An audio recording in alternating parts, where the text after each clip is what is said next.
All right. So good evening, everyone. My name is Lord Watson. I'm the founder and CEO of the Penny Foundation. Penny Foundation is a community chest located here in Birmingham, Alabama, and our focus on eliminating economic inequality in the Black community. This month, the month of August, is Black Philanthropy Month, but it's also Black Business Month. And so the foundation sits at the intersection of both of those. And so we are happy and excited to have this needed conversation around Bitcoin. So a little bit of groundkeeping, right? So it is an evening time event and affair. I can tell you that I do have two little children that might come to the door and might get into this Zoom, and so it's okay, right? This is a family atmosphere. If you have young ones around, that's okay too, because we know without them, we can't keep going. And so that's our legacy and our history. So with that, I am excited to have our presenter, Dondi West. He has started he's a lead, I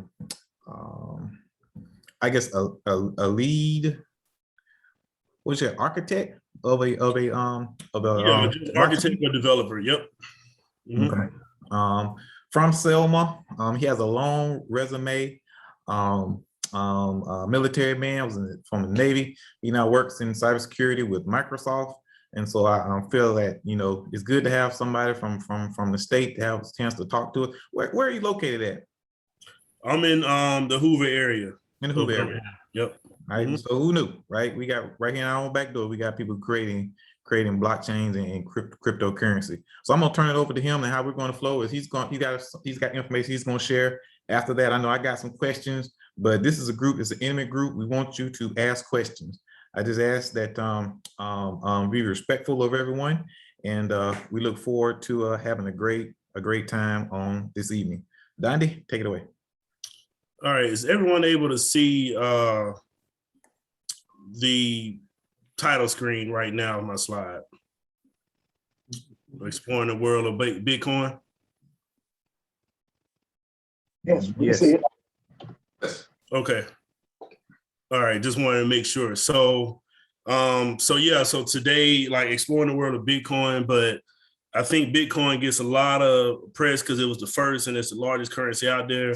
So to me, we'll talk about Bitcoin because that's the foundation, but I want this to be a discussion about cryptocurrency in general. I want everybody to walk away with, at least a understanding of it. Because the biggest myth out there right now is that this is a space for white guys and tech nerds. And I can tell you that is patently false. And I think that is an intentional thing. So this is a conversation about cryptocurrency in general. And, what is it? What can be done with it? What is the future like? And so one quick correction. This week, I literally started working as a cybersecurity attorney at TikTok/ByteDance. So that's the popular social media app that a lot of kids use. I'm a cybersecurity attorney at TikTok now. Last week, I was with Microsoft.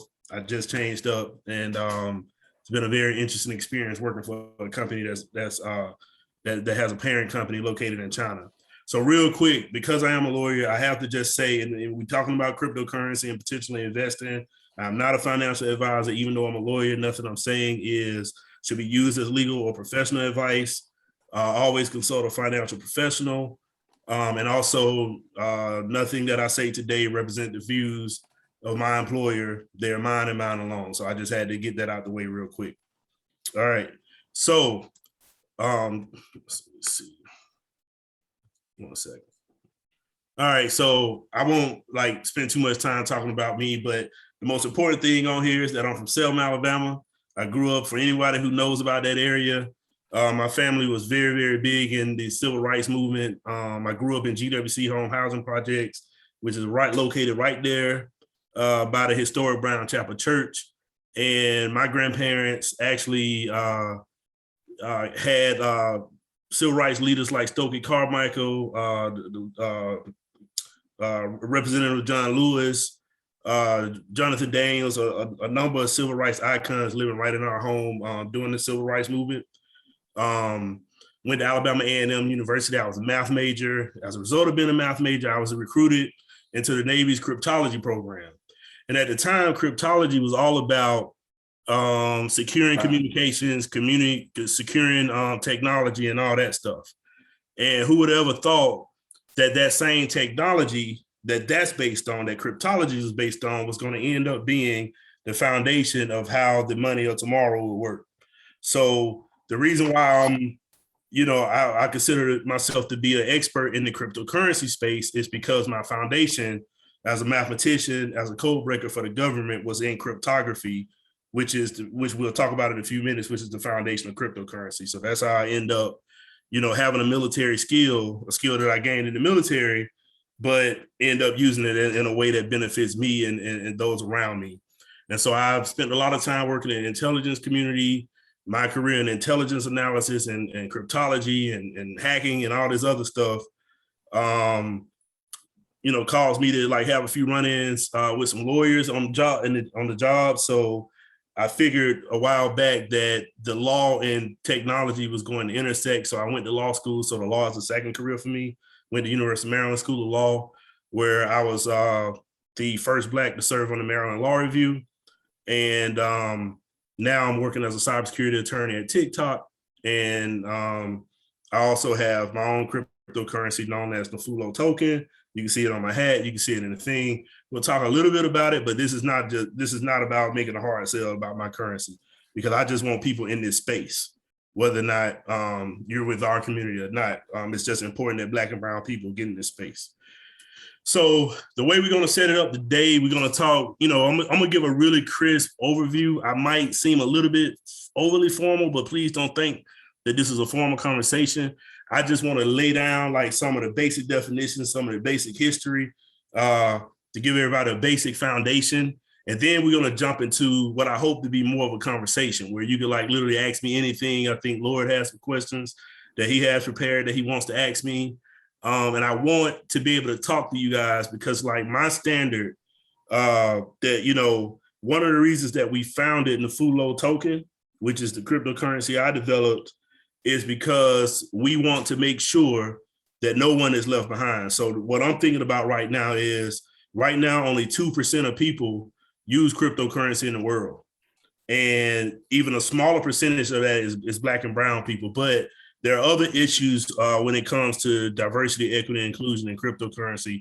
For example, how will someone with special needs, let's say autism, use it? I have a son who has on the autism spectrum. Will they be able to understand and download a wallet? How will, my 60-year-old auntie, like, will she be able to use it and walk in the store?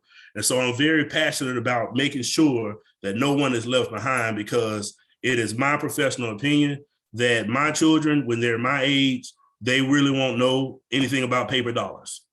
They won't know anything about it. They will go, their first date at the movies will be with cryptocurrency. Their first time purchasing a home will be done with cryptocurrency. Their first time purchasing a car will be done with cryptocurrency, and we'll be paying their college tuition probably with cryptocurrency.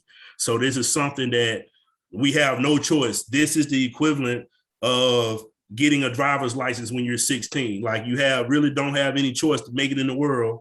Very few people could really make it without having a driver's license.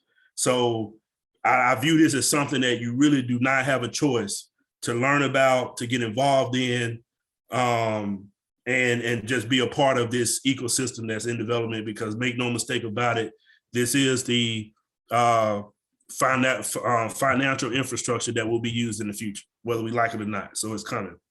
So I want this to be very conversational. Hit me with any questions you had. Hopefully I can do a really good job of just breaking it down and explaining it to you in a way that you can understand it, but also be able to talk to others about it. Because one more thing I mentioned about this space is that once you kind of dive in, you have a little bit of experience. That little bit of experience puts you ahead of 98% of the world's population. And once you own and you have a crypto wallet and you store cryptocurrency, you are now an expert in the eyes of 98% of the other population. And I view it as you now have a responsibility to bring others along and teach them about this space, and be confident in doing it. So hit me with any question that you have. If I don't know it, I'll get back with you, but chances are I will know the answer. So I'll be a little bit formal starting now, and then I want this to be more of a conversation. Everybody good? Everybody can hear me okay? Okay. So what is a cryptocurrency? And so what I hate about it is that the word crypto alone, like the response I get from a lot of Black people is like Crypt. It sounds like Tales from the Crypt, sounds like something spooky, whatever. But as a former Navy cryptology officer, the standard definition I give of what crypto means unknown. And the only time that, and believe it or not, each one of you use cryptography or crypto technologies every day. This Zoom call right now is being secured using crypto. When you put your password in your phone, that's locking your phone. It's using encryption or cryptology to lock your phone. When you're talking on the on your cell phone, when those cell signals are going through the air, those cell signals, in case anyone's intercept them, when they pull it down, that'll be all jibber jabbers because it's going to be encrypted and no one can tap into your conversation. So that's what crypto is. Crypto is something that secures and protects and ensures that something that if it's intercepted, no one can read it. So it's like that. So the definition of cryptocurrency I pulled too, but I'm gonna explain it the way that I understand it. Cryptocurrency is, so now that you kind of understand the definition of cryptography, which is to hide a message or to secure something, there are two ways in which cryptocurrency comes into play. In which cryptography comes into play when it comes to cryptocurrency. The first way is when you're making cryptocurrency or you're mining cryptocurrency. The powerful mathematical algorithms are used in order to ensure that what you claim to have, if you're going to use this as values, if you're going to use this as a currency, those mathematical algorithms help ensure that you're not producing a fake. And then the next thing is that when a transaction occurs, cryptology is used in order to sign that transaction to make sure that that's a legitimate transaction, so that people can't, forge transactions on what we'll later talk about as a blockchain. So look at crypto or cryptography in the context of cryptocurrency. Look at that as if when you go to a jewelry store and the jeweler puts on that little thing on their eye and they look down at the diamond and they say, okay, that's authentic. Look at the only thing that you need to know that's high tech about this is that the mathematics behind it, which you will never have to see when operating with this stuff, the mathematics behind it is that function to ensure that the currency that you claim to have is authentic, or a transaction that has occurred has been authenticated. That's all the crypto talk you got to know, is that the crypto makes sure that the currency is legit and that the transaction is legit. So, and then we get into what is Bitcoin. And I would encourage everyone to kind of just Google what is Bitcoin, but it's essentially a peer-to-peer currency, and peer-to-peer means that it's meant to be sent from person to person or from person to business or business to business, business to person. And the most important word that I think about in the Bitcoin space and what the inventor of Bitcoin did was they brought about the concept of decentralization. And this is where, when I really understood this for what it was worth in the sense of a currency and money and finance, this is when I realized this was invented for us. Because when we talk about decentralization, and decentralization is all about there not being any one person in control. So no large banks, no large governments. It's a way for people to move and transact money, transact business without the need for any government or any business. And that's why you see a lot that the government tries to come out and regulate it. They try to control it, but it's so popular now that they can't. And so in October 2008, an anonymous person, and that's why I have his or her name in quotation marks, by the name of Satoshi Nakamoto, came out with this white paper. And the white paper introduced the world to a payment system where any person can send and receive money or value. And I underline this because this is where it's important, without the need for a bank or financial institution. That paper went viral in the nerd community and the crypto community where I came from in the Navy. I remember reading about it. And I remember us tinkering around with Bitcoin and stuff like that back in, I think I mined my first Bitcoin back in 2012. At one point, and this is almost embarrassing for me to say this, I owned about 1,500 Bitcoins. And so you do the math on that. And that's back when you was able to pop them with you was able to mine them with a laptop and you could get 3 or 4 of them a day. But now, if so many people trying to mine, you got to have really expensive, really strong computers to do it. But back in 2012, you used to be able to pop a few on. And I can recall ordering food and being really excited when I ordered, and I'll never forget this. I ordered Papa John's. It was 2 large pizzas, 2 2-liter sodas, and some hot wings, and some breadsticks for 30 Bitcoin. So that was a very expensive meal. But back then, Bitcoin wasn't that much. But anyway, so to come out with this paper, it literally is the biggest threat to big banks. It's the biggest threat to Wall Street there is, because it removes the need for any level of centralization and central control and central power. Right now, the current value of Bitcoin is $46,000. It has a market cap, which means that the total value of all Bitcoin in circulation right now is $872 billion. Several countries, including some in in Latin America and the Caribbean, have already made Bitcoin its legal tender. So it's already starting to replace fiat money in smaller, undeveloped countries where unbanked communities and underbanked communities could really get in on this. And so when I think about underbanked communities, obviously that's the Black community where they don't want to put a bank in our neighborhood. Well, guess what? We kind of don't need it anymore. So that's kind of like, overview of Bitcoin. Where do they come from? I talked about them being mined. You have high-powered computers that solve complicated math problems in order to verify. I talked about verifying the authenticity of the coin or the transaction. And I won't get that much into mining, but just know that Bitcoin mining is done with very powerful computers, and that's how you produce them.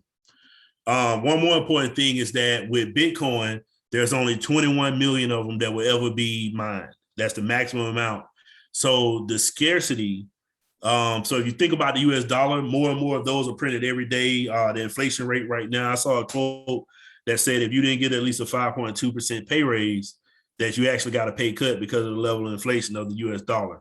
So Bitcoin is scarce. There can never be more than 21 million. So that's one of the reasons why it has skyrocketed in value and will probably continue to skyrocket in value. So that's very important. To own Bitcoins, you have to have a wallet. You have to store them, and you secure them with what's called a private key. So once any of you start buying and selling Bitcoin, which we'll start talking about, or buying and selling cryptocurrency, and we'll talk about that more. It's very important. Like the number one rule in securing your cryptocurrency is that you never ever share your private key. The private key is what allows you to sign and authenticate any transaction you do. Your public key is always known to everyone. That's why they call it a public key. And whenever you do a transaction, and I hate I didn't put a slide on this, but the power in cryptocurrency, you might hear a lot of people talk about the blockchain. The power in cryptocurrency is the blockchain ledger. So the blockchain ledger is literally where any and every transaction or trade for a particular cryptocurrency is stored. So what does that mean? Like right now, we don't know what a billionaire is doing. We just know that some billionaire did something and milk was $4, $2 one day and it's $4 the next week. But the power with cryptocurrency is that because you can see where all the money and what everyone is doing, you don't know who they are, but you can see what everybody's doing. You will be able to predict and say, wow, this transaction just happened. Milk is going to be expensive next week. It's 100% anonymous. And this is why I love it for Black people. It's 100% anonymous, but 100% transparent. And so when you look on the blockchain, I read a study that said that the mortgage and the housing crisis that occurred back in 2009, that could have been predicted had all of the mortgage-backed securities been recorded on a blockchain and had all those transactions been done on a blockchain. The housing crisis would have been predicted 3 years in advance. So this is the power, because right now, like the biggest stockholder in, let's say, Nike, right? We don't know what they're doing with their shares. We don't know when they're selling them. We don't know when they're buying more. It's a lot that we don't know. But with the blockchain, you get to see where everything is moving. So that's why that's so powerful. Like, let's take real estate where, for example, they say like for a Black person, like your house might be appraised at less than just by the nature of you being Black. But if all real estate transactions was done on a blockchain using cryptocurrency, like race does not get involved. When there's a product for sale and I want to buy it, I send my anonymous crypto wallet. It's a transaction. No one knows that you just sold or bought from a Black man. It removes race, it removes gender, it removes all these barriers. And so I like to tell people that when it comes to breaking down and fighting systemic racism and white supremacy, cryptocurrency might be the best tool we have. And I'll come back to that with some practical examples. Any questions so far? I just want to make sure I'm not rushing too fast. We do have a few questions in the chat. All right, I'm gonna open that chat up. Glad I asked. Let's see, how do I do that? Give me 1 second. 1 second. Oh, I see it. Here we go. All right, yeah. So we're gonna have a question and answer session, but let me just see if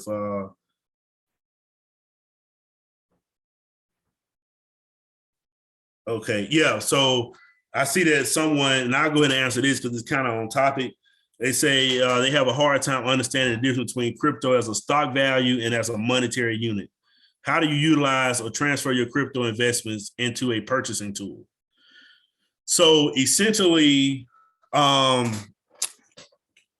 you could, okay. So look at it. So let's look at how this works with the US dollar, right? You could buy bonds, you could buy tradable assets against the US dollar, and the US dollar, believe it or not, like it goes up and down in value when you trade it against another asset. So depending on what day it is, the US dollar goes up and down in value. It does not fluctuate as much as cryptocurrency. So it's not nearly as volatile as cryptocurrency, but it does fluctuate in value.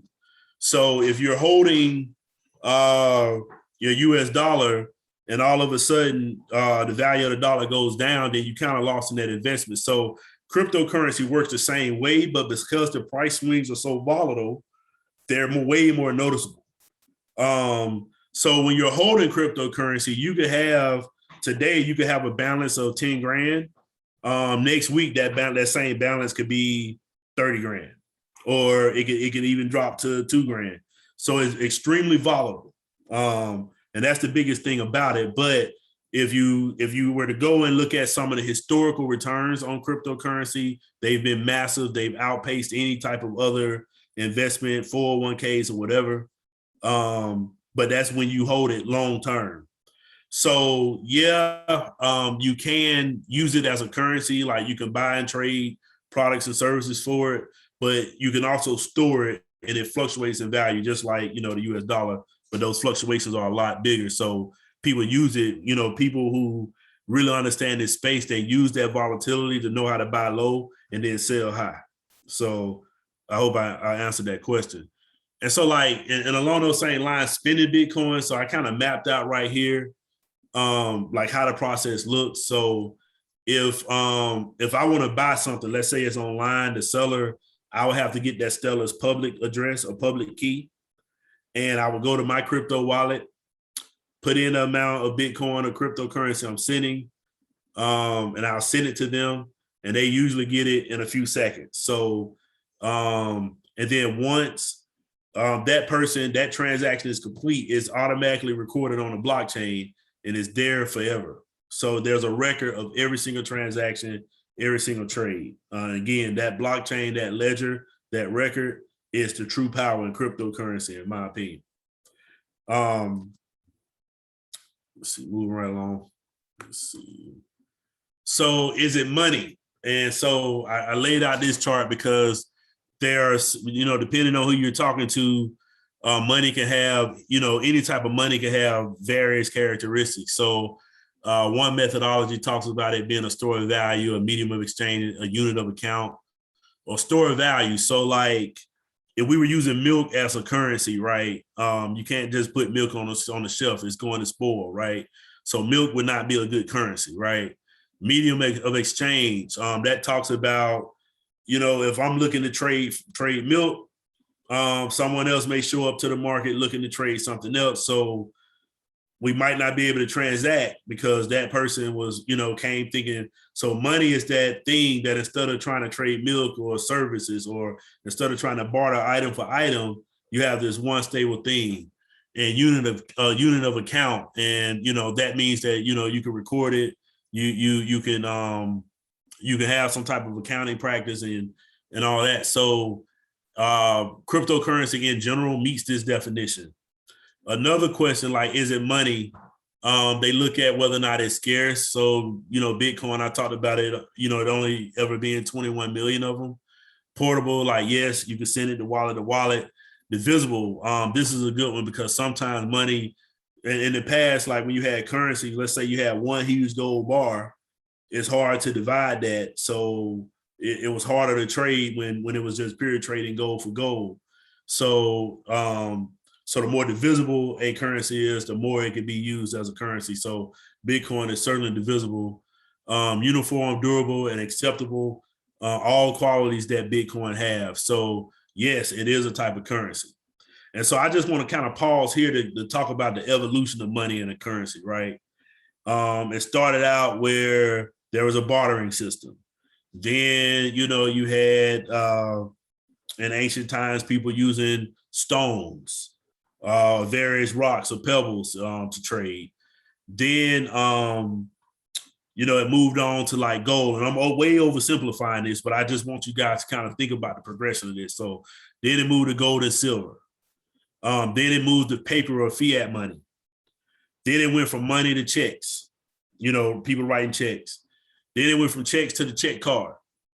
Then it went from the check card to PayPal. And then it went to more advanced electronic payment systems like your Cash App and your Venmos. And so the next phase of this is going to be, the next chapter of this is going to be what? Cryptocurrency. Way faster, way more usable, no centralization. So if you think about, well, how is this different from Cash App or Venmo? Well, Cash App and Venmo is owned by a bank. Like, it's a bank behind it, right? So you have centralization. So what cryptocurrency, the difference between, in addition to the cryptography and the other technologies that are used to validate transactions, the difference between a Venmo and a Bitcoin is that, there's no central authority. It's literally just the people using this technology. So that's the next phase. It's like Venmo, but without anyone that really owns it. So it's said that no one owns Bitcoin. There's no CEO. There's no company. The same thing with the token that I developed, right? I introduced myself as one of the lead developers, but it was my brainchild. But pretty soon, as we put more tokens on the street, it's going to be one of our holders that hold more than me. So it's 100% decentralization. No one is in power. It's literally owned by a community or a network of people. So just kind of think about that progression as you ask yourself, like, will this really be something that's used? Think about the progression of money and that I just kind of described, going all the way from rocks and pebbles all the way to now cryptocurrency. All right. And so I want to just pause here before we go into questions and answers. I do want to point out a few, because one thing that I believe a lot of the times, especially in the Black community, you usually, when you decide to start looking at this cryptocurrency and getting involved and understanding it and holding it, buying it, trading it, and using it, you're probably going to be the only one in your friendship circle or your family that's doing it. And you're probably going to be looked at as a little weird. You know what I mean? I'll just be honest with you. But so what I always tell people is that when you first get into cryptocurrency, it should not be a lonely experience. You have to find a community where when you're first making your first purchase, when you're first doing your first sale, when you're sending it for the first time, you want to have someone that can like kind of walk you through it. So I have some communities here that I want to encourage everyone to join. The first is called Unbroken Mindset. That's a Facebook group I'm a member of.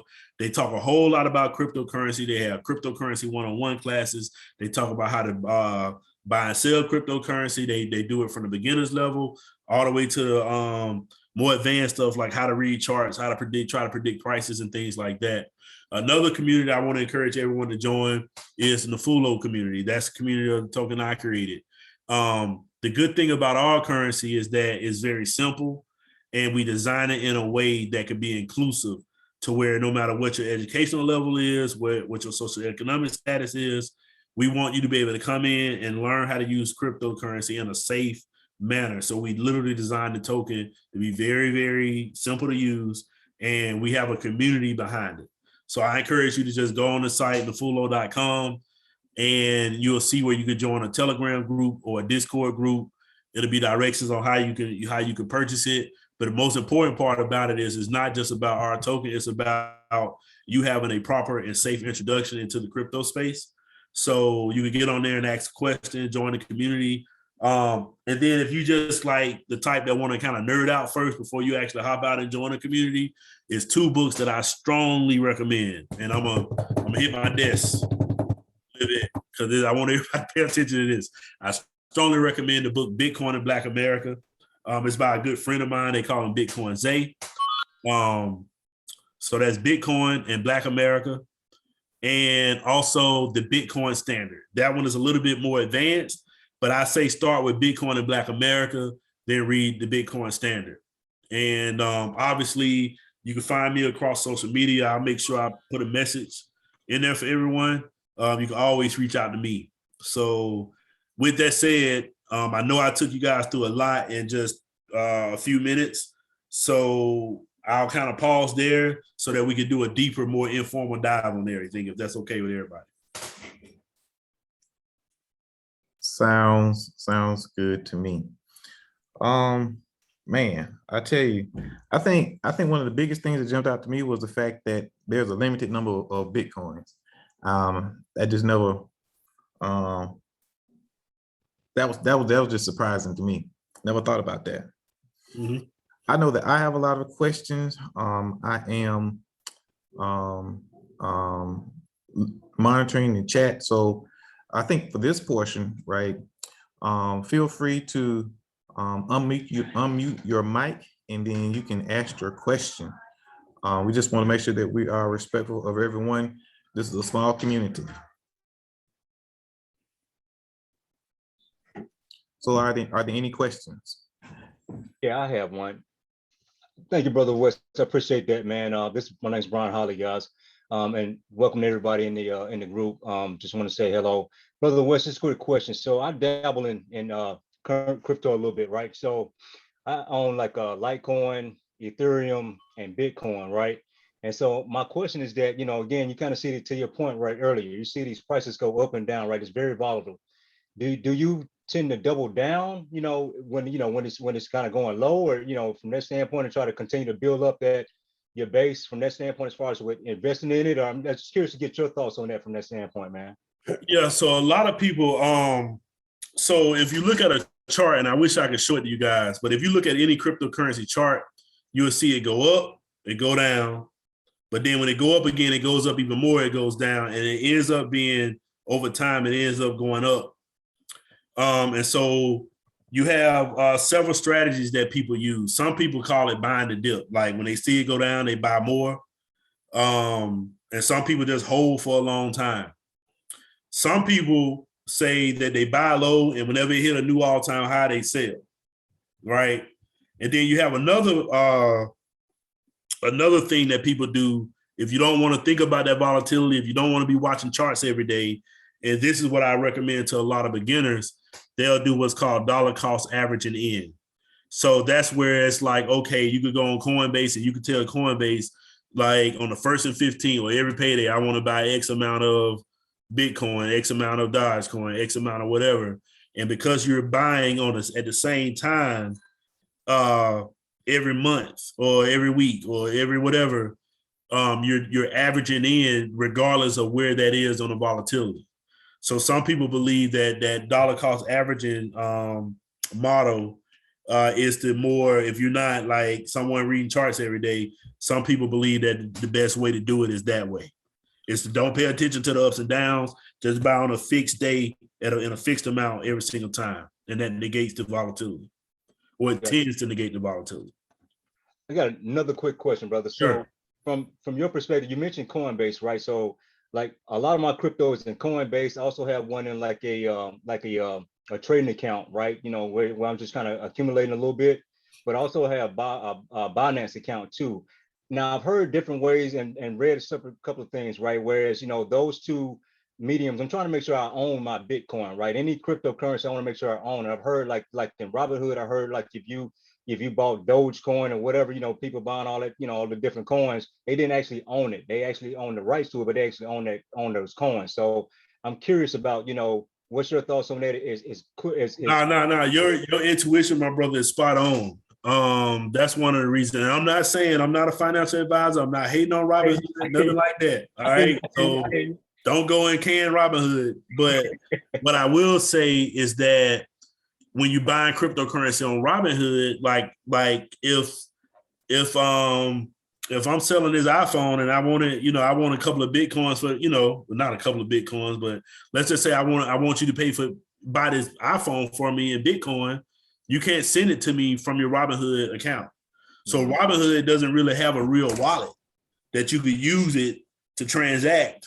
You just literally buying it as an investment. So I think, like, my personal opinion, again, not a legal opinion, is that it's probably a lawsuit waiting to happen. Like, it's either they're going to have to give people the ability to be able to transfer. Right now, all you can do is either buy it or sell it. So either Robinhood is going to have to give people the ability to transfer it freely to be able to exchange it for goods and services, because at the end of the day, it's a currency, not just a stock. Or B, they're going to end up getting sued. So that's what I'm seeing. That's something I'm watching closely. But yeah, so what I tend to do is I want to be able to use my crypto as a currency because I believe in it first and foremost being a currency. So I tend to use Coinbase. Yep. And they deposit your stuff right in your bank account when you're selling and cashing out. So I tend to use Coinbase and then a couple of the others, but Coinbase is like my primary one. But like, for example, my token is sold on the Stellar network, and it's a token that resides on the Stellar blockchain. So you have to go and use some of the Stellar wallets and some of the products on the Stellar decentralized exchange to get in and out of my token that we developed. So, all of the mainstays are going to be on Coinbase. You should be safe with just being able to use Coinbase, really. Gotcha. And you said your coin is on Stellar. So is that Stellar Lumens XLM or? So, all right. So you have a crypto coin and you have a crypto token. All right. A coin means that it's the key cryptocurrency on a blockchain. So for example, Bitcoin is on the Bitcoin blockchain. Bitcoin is the coin, but you have other tokens on the Bitcoin blockchain also that are also cryptocurrencies. So for the Stellar blockchain, the Stellar Lumen or XLM is the coin for that blockchain, and the Nafuloo token is one of many tokens on the Stellar blockchain. Gotcha. Thank you, man, for your words. I thank you for your time, Brother West. I didn't mean to take up everybody's question. Oh, no, all good, bro. No, you probably asked something. I think Carmen had her hand up, unless, Laura, you had someone you wanted to call on. Carmen was next. Hey, so I have a question as it relates to liquidation. So as I understand it, and please correct me if I'm incorrect, unlike with stocks, when you want to sell your stock at whatever price you're trading it, you're essentially selling it back to the company. When you want to liquidate your coins or your cryptocurrency rather, you can only sell it if somebody's buying it, like another person has to buy it to you, or can you sell it back to whatever? You understand what I'm saying? Yeah, it depends on the actual coin that you're dealing with, and it depends on what exchange you're buying on. So, for example, for the coins that are supported on Coinbase, for example, they all are going to have liquidity.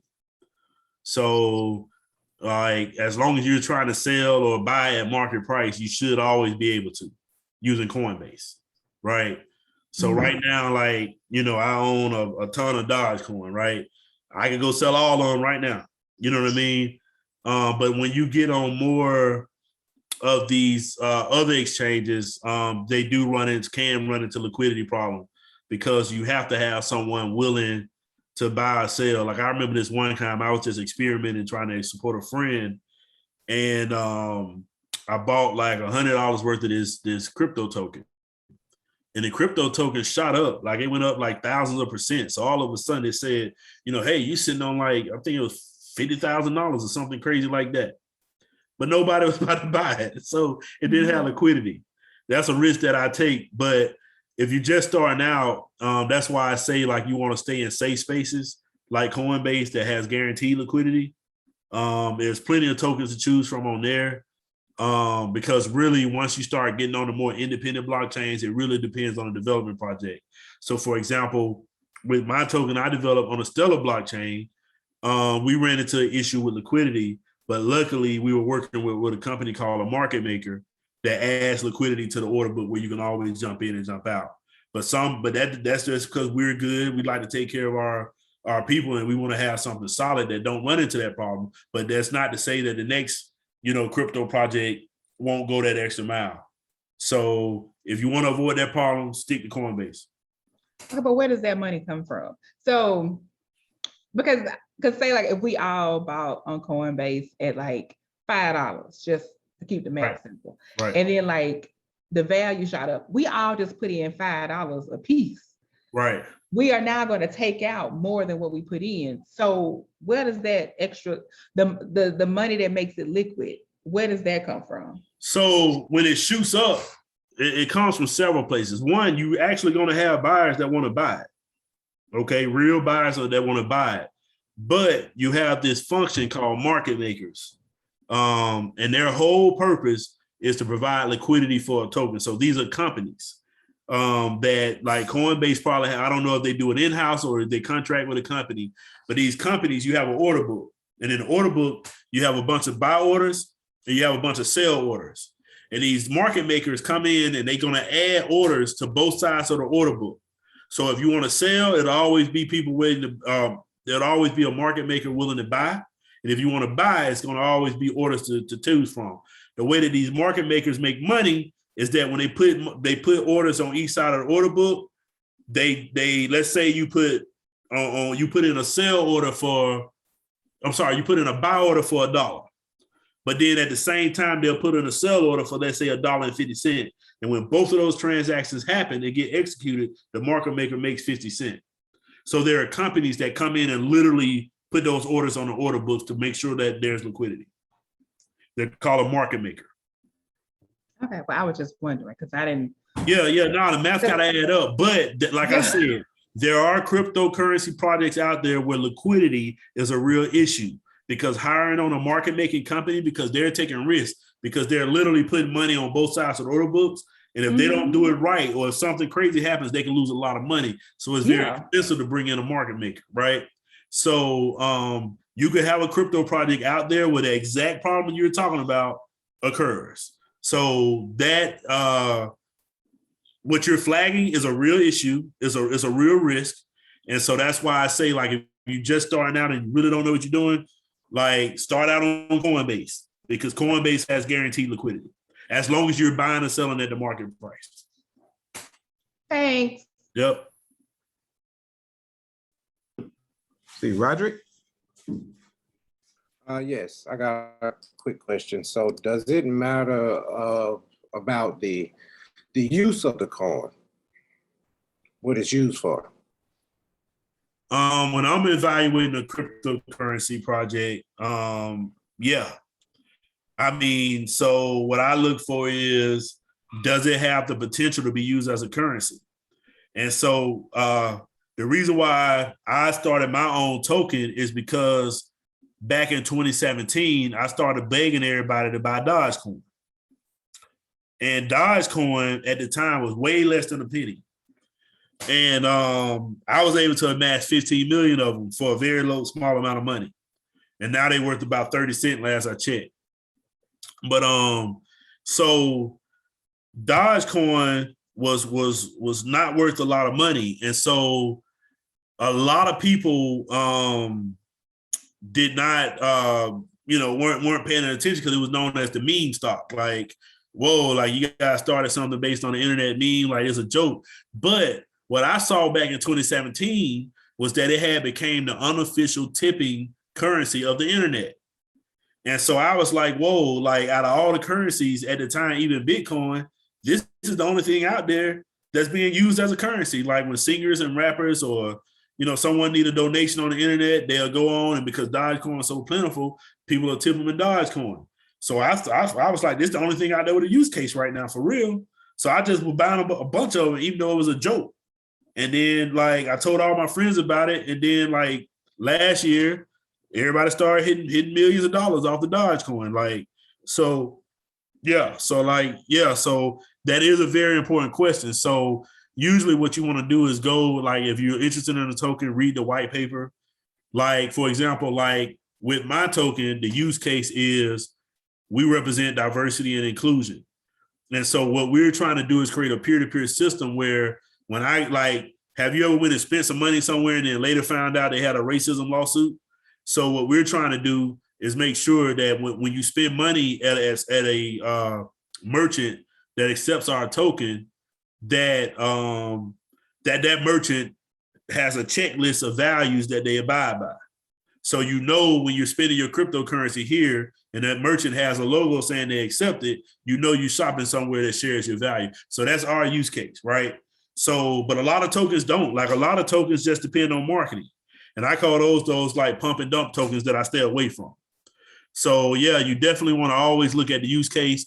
I believe that the first and foremost that every cryptocurrency should be able to say, how will you be used as a currency? Do you have an infrastructure to support that use? And if you can't really tell me how is it going to be used in the real world to exchange goods and services, I tend to stay away from it. So that's one of the questions I had written down was, how do you identify a scam? How do you identify what? Say that again. A scam. Let's see. Honestly, the previous question is my number one way to screen them out. I look for a whole lot of marketing material, but just nothing. When you peel back the layers and read that white paper, it don't have anything behind it. Another thing that I look for is on the blockchain, you can see, literally it'll show you, like I could go to the Bitcoin blockchain right now and I can click on asset holders. And even though there's millions and millions and millions of asset holders, I can literally pull a spreadsheet of every single asset holder, how many they have. And so one thing that I look for is a large concentration of coins amongst a handful of people, because that means that the power across that blockchain or across that token is not distributed. It's not really decentralized. And that means that this handful of people, if they collude or if one person, then they call those type of people whales in cryptocurrency. And so you can have a situation where if a whale sell all their tokens, the value can drop by hundreds of %. And they call that a rug pull. So when I look on the blockchain, I look at the asset holders, and you can start out looking at the largest asset holders and you look at those wallets. And, that's another way that you spot a scam. And then, just doing your due diligence. Like before you go all in on the token, if it's not one of your mainstream tokens, right? Join the token. A lot of these tokens have communities. They have Telegram groups. Like join my token has a Telegram group. We have a Discord. Join and just sit in and watch. You ain't got to buy. Just join and watch and see, like, do you have developers in there talking to the group? Like, do they have regular calls? Do the people that's behind the project seem like they're committed? Do they have a real community? And then just read up, like Google stuff like how to spot a cryptocurrency scam. Like, but those are the things I look at. The use case, I read the white paper, I look at their website, I look at their social media, I look at what people are saying about them on Twitter. And then I get on the blockchain and I look at that wallet, and then I look and see how distributed are the tokens and whether or not there's a very few people holding like the great majority of the tokens, because that's a potential red flag. Got it. Thank you. Shoot. Are there any other questions out there? Yes, I have a question. Okay. So how does you kind of got a little ahead, I think, as far as our experience with Bitcoin when you're talking about going to a blockchain and looking on it. So how it, like for instance, I put down in the chat that I do my trading on Coinbase, but right.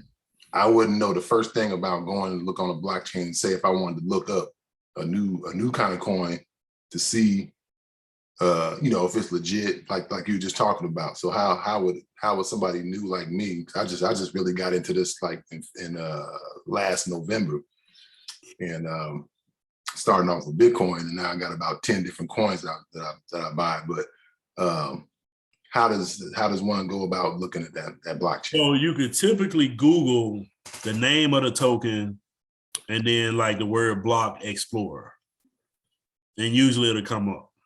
So for Bitcoin, I would Google like Bitcoin block explorer, and typically a link to the explorer would come up. So yeah, like, and it's gonna look crazy when you first look at it, but don't let that turn you off. Like, get in there and poke around. Like, it's 100% transparent. So, one thing that I like to do, like, I call it whale watching, right? I like to see, like, okay, this person, I'm a strong member of the Dogecoin community because I hold a lot of Dogecoin. And I remember when Elon Musk started tweeting and posting about Dogecoin, right? And that's what shot the price up. And there was somebody that owned like 300 billion Dogecoin. They bought them right when Elon. So all of us was watching that wallet, like, yo, like, I think this might be Elon Musk, right?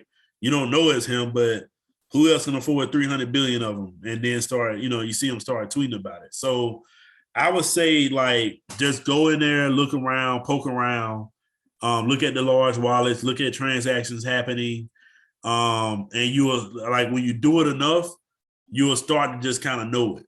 Because you're literally reviewing every it's almost like having open access to every single checking account at a certain bank. So, but without having names attached to it. So yeah, so do it, like, and don't like, if you like when I first looked at it, it was like, whoa, this is jibber jabbish. I don't know what's going on, but just keep at it. Just keep at it, and it'll start to become like almost like part of your language. So just Google block. Yeah, whatever the coin name Explorer is, and then blockchain explorer, and usually it'll come up. Okay, gotcha. And sometimes you'll see additional links that puts us in a really nice graphical user interface that's easier to understand than just looking at a huge spreadsheet or huge, numbers or whatever. Some of them will graph it out for you and it'll map relationships in.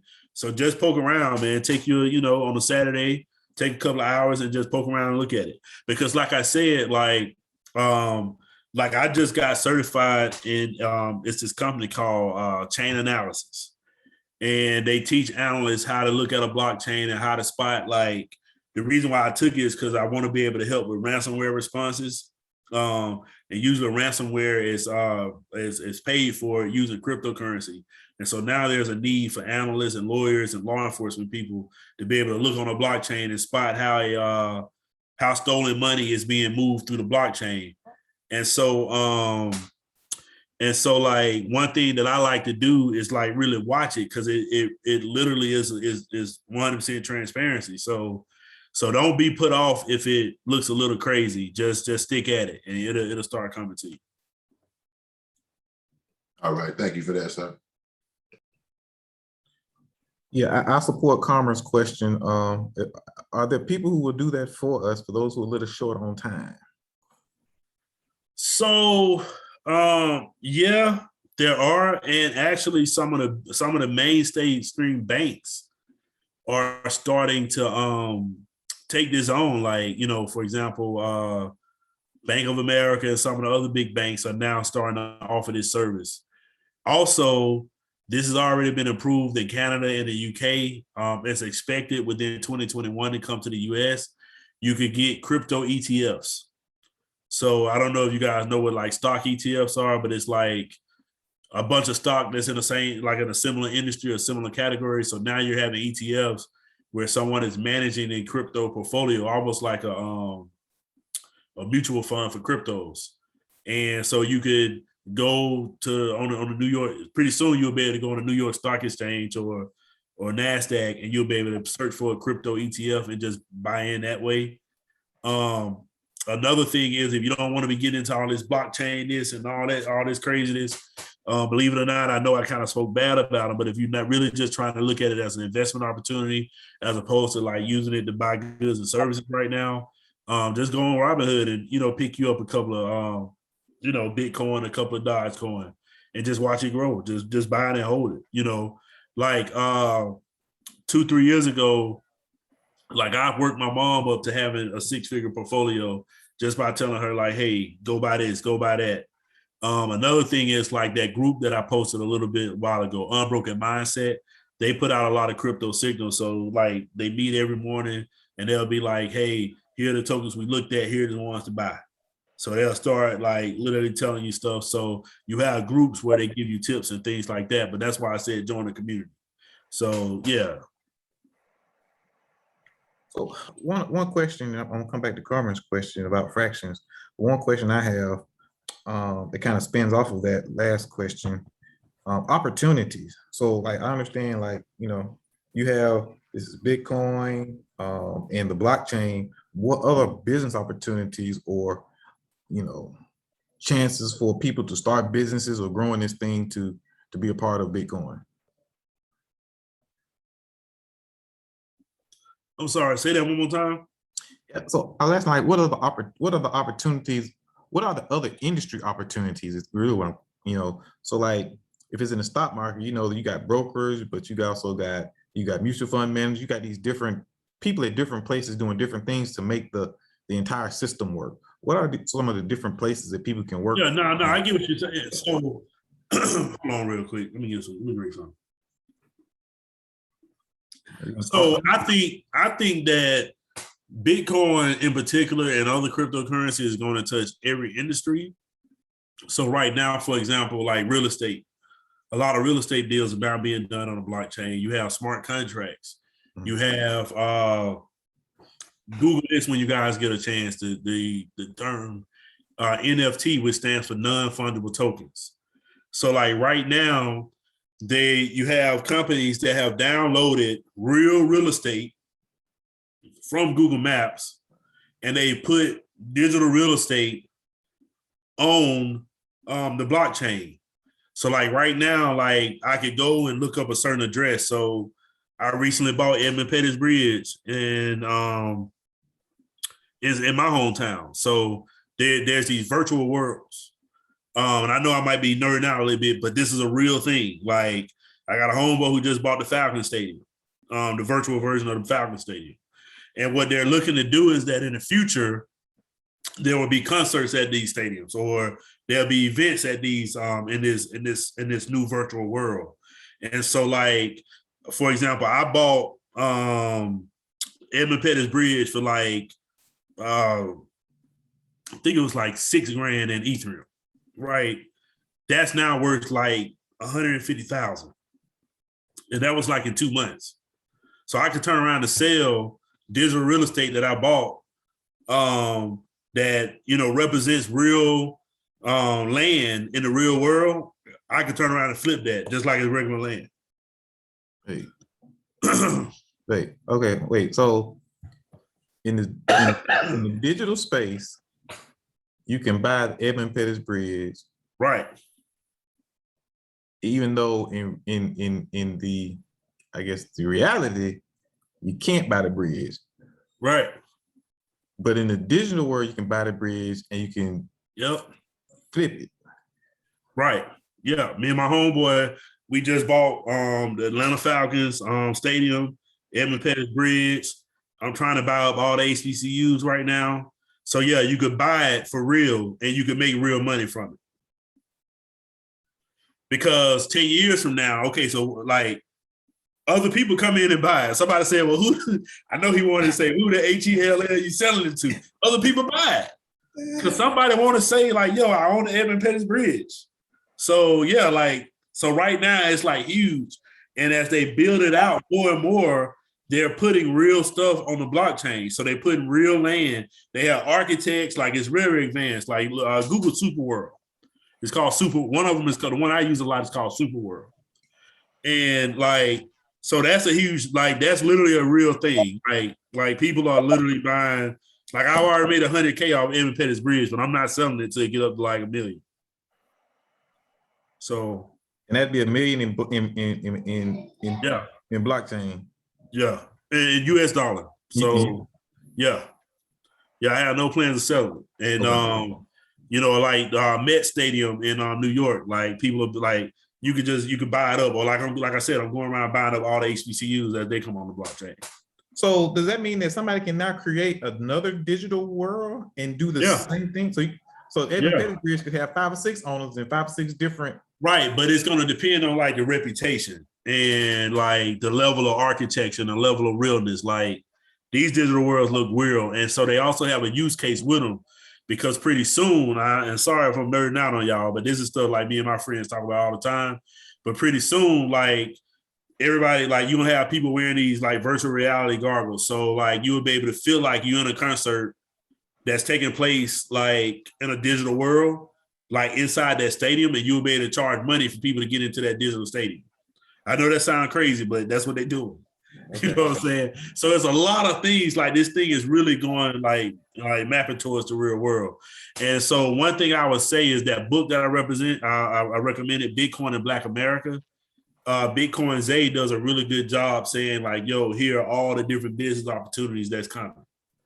Like right now, like as a lawyer, we now need escrow services, right? So like if Lord and Dorian want to do business, but y'all need a third person to hold a cryptocurrency escrow, then lawyers are now coming online saying, hey, my crypto wallet can serve as an escrow account.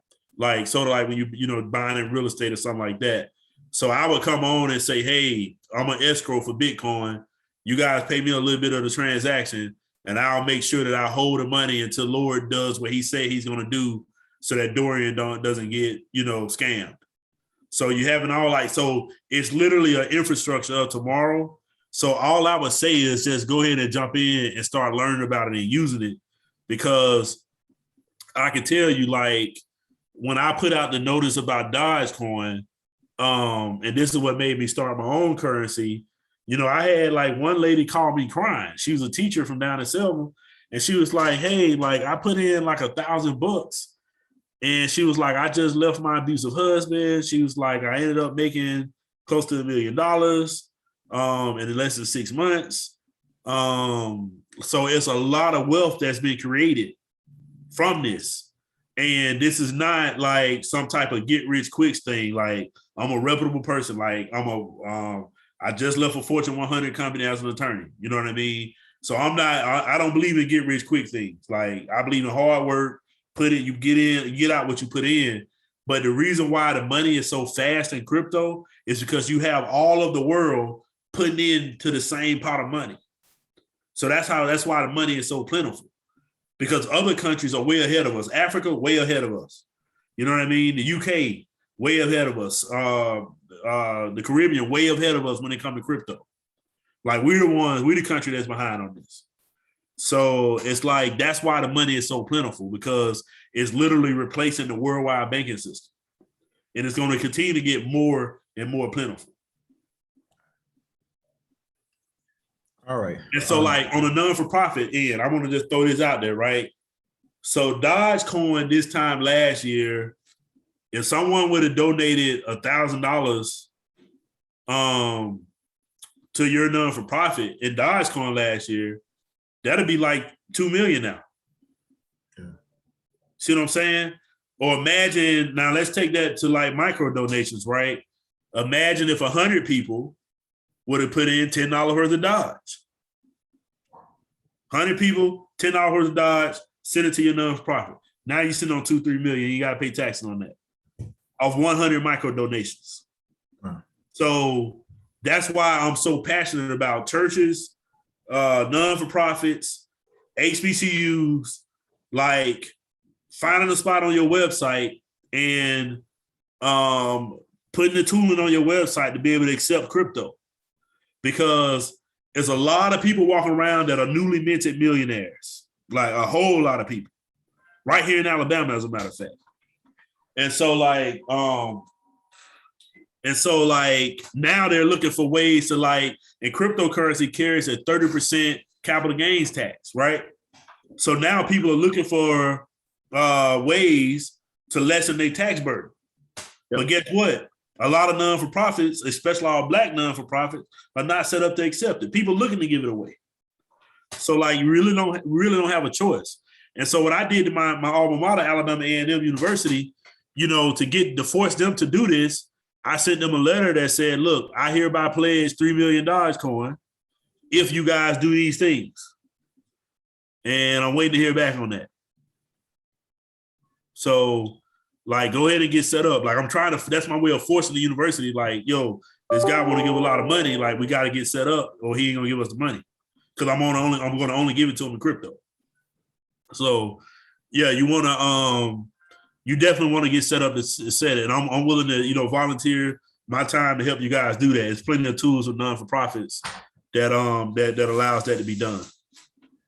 We'll definitely follow up after this. Like I said, that's part of the reason why I wanted to do this this workshop. I wanted to do it back in February, but I'm glad I have a chance to do it now. And I'm glad to meet some new people in this space. And so I know that we have been going at it now for about an hour. And so what I want to do is there's one final question. I think Carmen had a question about fraction. I give you a chance to wrap up, and then we'll end this time on today. I know Chris answered my question. He said, yes, you can buy in fractions. But yeah, Dondi, I'm gonna get with you because I'm more interested in using it as a short-term savings account, like to get a lot of money quickly and then turn it around, liquidate and purchase things in the real world, because the public administration person inside of, that I am is very worried about the real life social implications of what which I thought, like how people will relate to people as human beings in the real world. But yes, I'll get with you later. All right. So all I say is just try to join that Facebook group, Unbroken Mindset, or either join our community, going to the website, and it'll be people that'll make sure you straighten it. You know what to do. You know what you're getting into. Literally, I'll hold your hand, because we need more people. Like, our whole passion is getting Black people on this. That's our whole passion. Yeah. So for the Penny Foundation, right, we are a platform for people who want to invest in the Black community. You have a passion, you want to invest in the Black community, then it's our job to figure out how to make it happen. And so someone is asked, so a couple of questions, will the recording be made available? Yes, the recording be made available. This is great information. We will, as far as the follow-up on that, I don't know. I'm gonna have to sit down and we have to talk and see what's next in order to systematize this thing so that we can make it, we can do more of these and make this more of a common conversation. And what I'll do is, now that I know the purpose of your foundation, I'll talk to some people in my group, Unbroken Mindset, because they have like these crypto one-on-one courses where they really get into the weeds of like, how do you analyze a token or coin? Like, well, you know, and so if you're open to it, I'll send out an email intro between you and the founder of that group. So maybe they can offer like some type of small group classes for you guys or something like that. Or you guys can, you know, join and then just, you know, tap into the classes that they offer already. But I'll make that intro if you think that'll be helpful. Good. So for those who make sure that you're on our mailing list, our email list, please drop your email address in the chat so we can gather information and let you know that as we post this, we'll let you know that. And then for the foundation, right, we have a couple more events coming up this month in August. We have the intersection coming up at the end of the month. We're going to announce the winners of our grant cycle, micro business grant cycle. And so we're excited about that. And then we also have an equity summit that's going to be taking place next week as we seek to support and create processes to support Black businesses in the Birmingham metro area. So thank you again, Dondi, for joining us. We look forward to talking again. Thank you for all the information. Thank you all for joining us. Again, my name is Lord Watson with the Penny Foundation. I always tell you, people don't empower, money doesn't empower people, but people empower people. And so by being a part of this, we feel like we're empowering one another. So with that, we'll end, and thank you very much for joining us. All right, glad to be a resource. Y'all have a good evening. Take care. Yep.